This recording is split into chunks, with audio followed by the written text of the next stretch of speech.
The main object of the research was the evolution of the human brain, the comparison of human and primate brain, the cues people pay attention to, the human attention network, the unique human brain. The human brain is selective about the things it pays attention to. Our senses are constantly attacked by smells, colours, tastes, and sounds, and much of that information has to be filtered out, so we can focus on the important things that can keep us alive. But humans aren't the only animals who need to focus on certain signals to stay alive.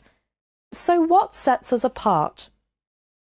As it turns out, when humans and macaques focus on the same task, their brains work differently, a small study published recently shows. The finding reveals that the human attention network probably expanded over time, and that's a pretty important piece of our evolutionary puzzle, especially given how often scientists use the macaque brain to study our own.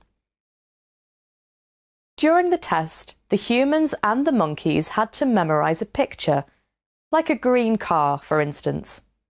Then, they were told to fixate on a point in the center of a computer screen.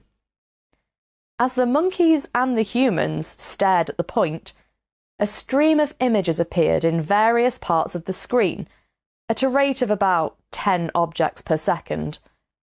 The goal was to push a button whenever they saw the green car appear.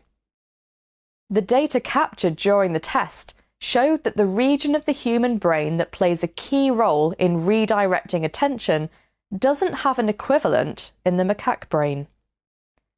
The researchers also found that some brain areas were more active in humans than in macaques during this task. Finally, there was more communication between the two brain hemispheres in humans compared with the macaques, a finding that researchers think was surprising.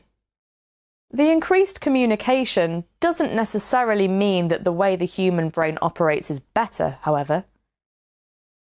Sharing information with other parts of the brain may reduce the speed of certain processes in humans. If that's the case, it may mean that being able to react quickly to a predator's approach, for instance, matters more for macaques. Humans, on the other hand, may have traded speed for some kind of cognitive flexibility.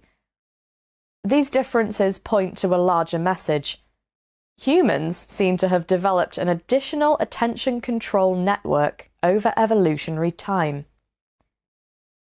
Contrasting both brains as they perform the same tasks is a good way of reconstructing the evolutionary forces that led to these differences. Humans are much more complex in the way they interact socially, so they need a better ability to single out those subtle cues and use that information to guide their future decisions than a macaque would. It's therefore possible that this additional network is used to detect behavioural information that macaques don't need. The study didn't look at social behaviours, however. The most exciting finding is the fact that there is a clear sign that the human brain has some unique properties that separate it from other primates. Yet, some scientists claim that the findings can't really discredit the use of the macaque brain model. They believe that here is a wealth of evidence that the macaque is an excellent model for attention research in general. Others point out that the data isn't very detailed. For the researchers, the study shows that there are some aspects of human cognition that we'll just have to study in humans instead of monkeys. They hope that this work will push scientists to try to learn more about the macaque brain. Focusing on that could reveal much about what the human brain has done to adapt to its own environment during the past 25 million years. The finding reveals that the human attention network probably expanded over time.